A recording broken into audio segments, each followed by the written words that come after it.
दक्ष प्रजापति समाज सांसद जी, आपने तो पूरे विश्व की भौगोलिक स्थिति और प्रशासनिक ढांचा और पूरी सांस्कृतिक और भौगोलिक तत्वों से वाकिफ हैं। इसमें कोई संशय नहीं है। ये एक ऐसा समाज है जिसका योगदान मानव जाति की जो सभ्यता की कहानी है वो वहाँ से शुरू होता है। दक्ष महाराज को ब्रह्मा ने पूजा, विष्णु ने पूजा, शिव ने पूजा, श्री कृष्ण ने पूजा, श्री राम ने पूजा। उस समाज के वंशज हैं। ये वास्तुकार भी हैं, कलाकार भी हैं, वैज्ञानिक भी हैं, इंजीनियर भी हैं।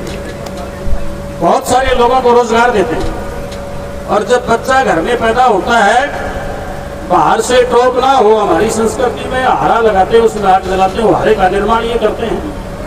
वहां से फिर हवन होता है, पंडित जी हवन करवाते हैं, उसमें जो कुंडल होता है उसका निर्माण ये करते हैं। वहां से फिर प्रक्रिया विवाह शादी में मांडा बनता है, उसकी व्यवस्था इनके कर कमलों से बनी हुई वस्तु से शुभारंभ पंडित जी श्री गणेश करते हैं।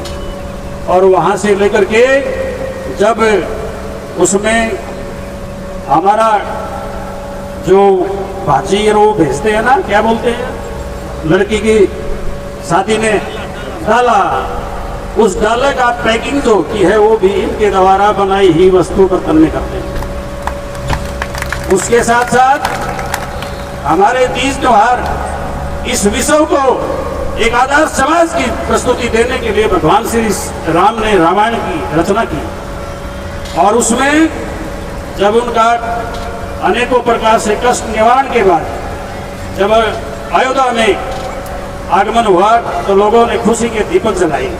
वो दीपकों का निर्माण और जिनमें सरसों का तेल डाल करके और पत्ती का हमारे भारतीय संस्कृति के अनुसार स्वागत भगवान का किया, वो इनके निर्माण से हुआ। उसके साथ साथ जितने भी तीज त्योहार और खुशी के अवसर होते हैं, हमारी महिलाएं अपने पति की दीर्घायु के लिए करवा चौथ का व्रत करती हैं। उससे पहले जितनी भी घरों में सप्लाई बहुत सारी व्यवस्थाएं हमारी बहनें, माता बहनें करती हैं, उस व्यवस्था के लिए समाज भागीदारी होता है। उसके साथ साथ मैं समय की महत्ता को नजर रखते हुए एक ही बात कहूँगा, मानव की अंतिम यात्रा होती है रामबाग में, उसमें एक हांडी होती है, हांडी, उस हांडी का निर्माण भी इनके द्वारा होता है। तो ज्यादा शब्दों में नहीं, मानव की सभ्यता की कहानी, मानव के जन्म से मृत्यु तक हर पड़ाव पर इस समाज का योगदान और आशीर्वाद है। तो ऐसे समाज ने आज आपको याद किया और मैं आपको यह आश्वासन देता हूँ, कोई भावुकता में, नासमझी में या पागलपन में या इनकी झूठी प्रशंसा में नहीं बोल रहा। ये ऐसा परिवार है, ये जबान का पाबंद, सामाजिक और व्यवहारिक है। आप इनको आशीर्वाद देंगे तो वक्त पर आपके काम आएगा। ये वास्तविकता है। अभी तक इनको कोई सरकारी ग्रांट नहीं मिली है।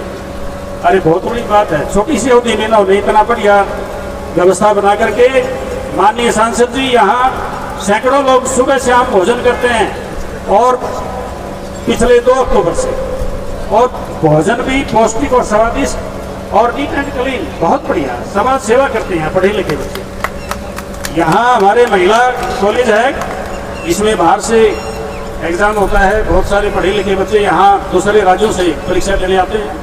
पौड़ी खेड़ा में ना कोई होटल है, ना कोई रेस्टोरेंट है, ना इस तरह की कोई धर्मशाला है जिसमें इस तरह की व्यवस्था हो जाए, जिसमें बिजली पानी सीवरेज सब व्यवस्था हो पाए। इन्होंने एक शॉर्ट पीरियड में सारी व्यवस्था करके उन बेटियों के लिए, बेटों के लिए एक व्यवस्था की, और जिसका कोई भी इन्होंने चार्ज नहीं लिया।